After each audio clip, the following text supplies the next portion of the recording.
Hello friends, ಯಾವಾಗಲೂ ನಾವು ಮ್ಯಾಗಿನ ಕುದಿ ನೀರಾಗ ಮ್ಯಾಗಿ ಮಸಾಲ ಹಾಕ್ಕೊಂಡು ಮ್ಯಾಗಿ ಹಾಕ್ಕೊಂಡು ಕುದಿಸ್ಕೊಂತಿರ್ತೀವಿ. ಹಾಗೆ ಮಾಡೋಕ್ಕಿಂತ ಸ್ವಲ್ಪ ಡಿಫ್ರೆಂಟಾಗಿ ಮಾಡ್ಕೊಂಡು ತಿಂದ್ರೆ ಹೆಂಗಿರ್ತದೆ ನೋಡೋಣ ಬರ್ರಿ. ನೋಡಿರಿ, ಮೊದಲ 2 ಉಳ್ಳಾಗಡ್ಡಿ ತೊಗೊಂಡು ಸಣ್ಣಕ್ಕೆ ಕಟ್ ಮಾಡ್ಕೊರಿ. ದಪ್ಪ ಕಟ್ ಮಾಡಬೇಡ್ರಿ, ಯಾಕಂದ್ರೆ ಎಣ್ಣೆ ಚಂದ ಫ್ರೈ ಆಗ್ತದೆ. ಅದಾದಮೇಲೆ ಒಂದು ಟೊಮೆಟೊ ತೊಗೊರಿ. ನಾ ಇದ್ರಾಗಿಂದ ಅರ್ಧ ಟೊಮೆಟೊ ಅಟ್ಟೆ ಯೂಸ್ ಮಾಡ್ಕೊಳತ್ತೀನಿ ರೀ, ಯಾಕಂದ್ರೆ ನಾ 2 ಪ್ಯಾಕೆಟ್ ಮಾಡಕತ್ತೀನಿ. ನಮಗೆ ಹುಳಿ ಜಾಸ್ತಿ ಬ್ಯಾಡ ಅಂತ ಹೇಳಿ ಅರ್ಧನ ತೊಗೊಂಡಿನಿ. ಬೇಕಂದ್ರೆ ನೀವು ಪೂರ್ತಿನ ಹಾಕೋಬೋದು, ನಿಮ್ಗೆ ಹೆಂಗೆ ಅನಿಸ್ತದಂಗೆ. ಮತ್ತು ಒಂದು 4 ಮೆಣ್ಸಿನ್ಕಾಯಿ ತೊಗೊಂಡು ಅವನು ಸಣ್ಣಕ್ಕೆ ಕಟ್ ಮಾಡ್ಕೊರಿ. ಇದನ್ನು ಕೂಡ ನಿಮಗೆ ಹೆಂಗೆ ಜಾಸ್ತಿ ಖಾರ ಬೇಕಂದ್ರೆ ಇನ್ನೊಂದು 2 ಎಕ್ಸ್ಟ್ರಾ ತೊಗೊರಿ. ಇದಾದಮೇಲೆ ಸ್ವಲ್ಪ ಕೊತ್ತಂಬರಿ ತೊಗೊಂಡು ಅದನ್ನು ಕಟ್ ಮಾಡ್ಕೊರಿ ಸಣ್ಣಕ್ಕೆ. ಈಗ ಒಂದು ಪ್ಯಾನ್ ಇಟ್ಟು ಅದ್ರಾಗ ಎಣ್ಣೆ ಹಾಕೋರಿ ಮತ್ತು ಜೀರಿಗೆ ಹಾಕೋರಿ. ಇವಾಗ ಮೆಣಸಿನ್ಕಾಯಿ ಹಾಕೋರಿ. ಮೆಣಸಿನ್ಕಾಯಿ ಎಣ್ಣೆ ಚಂದ ಫ್ರೈ ಮಾಡ್ಕೊರಿ. ಅದಾದಮೇಲೆ ಮ್ಯಾಗ ಏನು ಹೆಚ್ಚಿಗೆ ಉಳ್ಳಾಗಡ್ಡಿ ಇರ್ತದಲ್ಲ ಅದನ್ನ ಹಾಕೊಂಡು ಎಣ್ಣೆ ಚಂದಕ್ಕೆ ಫ್ರೈ ಮಾಡ್ಕೊರಿ.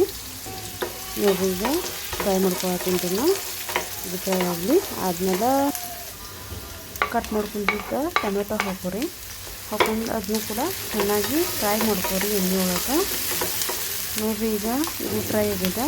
ನಿಮ್ಗೆ ಎಷ್ಟು ಬೇಕಲ್ಲ ಅಷ್ಟು ರುಚಿಗೆ ತಕ್ಕಷ್ಟು ಉಪ್ಪು ಹಾಕೋರಿ. ಹಾಕೊಂಡು ಅದನ್ನು ಚೆನ್ನಾಗಿ ಫ್ರೈ ಮಾಡ್ಕೊರಿ.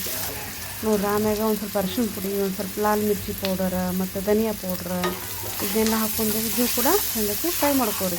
ಏನೇನು ಮಸಾಲೆ ಐತಲ್ಲ ಅದು ಉಳ್ಳಾಗಡ್ಡಿ ಮತ್ತು ಟಮಾಟಿ ಜೋಡಿ ಮಿಕ್ಸ್ ಆಗಂಗೆ ಆಯ್ತು. ಈಗ ಇದೆಲ್ಲ ಚಂದಕ್ಕೆ ಪ್ರಾಪರಾಗಿ ಮಿಕ್ಸ್ ಆಗಿದ್ರಿ. ಇವಾಗ ಇದ್ರಾಗ ನಾ ಒಂದು 1.5 ಗ್ಲಾಸ್ ನೀರು ಹಾಕ್ಕೊಳತ್ತೀನಿ ರೀ. ನೀರು ಹಾಕ್ಕೊಂಡು ಸ್ವಲ್ಪ ಗ್ಯಾಸ್ ಜೋರು ಮಾಡಿಡ್ರಿ. ಇವಾಗ ಮ್ಯಾಗಿ ಹಾಕೊಂಡ್ರಿ. ಮ್ಯಾಗಿ ಹಾಕೊಂಡ್ಮೇಲೆ ಮ್ಯಾಗಿ ಮಸಾಲನೂ ಹಾಕೊಂಡು ಇದನ್ನು ಇದ್ರ ಜೋಡಿ ಚಂದಕ್ಕೆ ಮಿಕ್ಸ್ ಮಾಡ್ಕೊಳ್ಳೋನು. ನಾ ಕಟ್ ಮಾಡೋದ ಹಾಕೀನಿ ರೀ, ಹಾಗೆ ಚಮಚಲನ್ನು ಸ್ವಲ್ಪ ಇಲ್ಲೇ ಕಟ್ ಮಾಡ್ಕೊತೀನಿ ರೀ. ಇದು ಚಂದಕ್ಕೆ ಬಾಯ್ಲ್ ಆಗಲ್ರಿ. ನೋಡಿರಿ, ಇದು ಬಾಯ್ಲ್ ಆಯ್ತು. ಈಗ ನೋಡ್ರಿ ಎಷ್ಟು ಬಾರಿ ಬಂದದಂತ ಹೇಸಿಂದ. ನೀರಾಗ ಮ್ಯಾಗಿ ಹಾಕ್ಕೊಂಡು ಕುದಿಸ್ಕೊಂಡು ತಿನ್ನೋದಕ್ಕಿಂತ ಒಂದು ಸಲ ಹಿಂಗೆ ಟ್ರೈ ಮಾಡಿ ನೋಡಿರಿ, ಭಾರಿ ಆಗ್ತದ.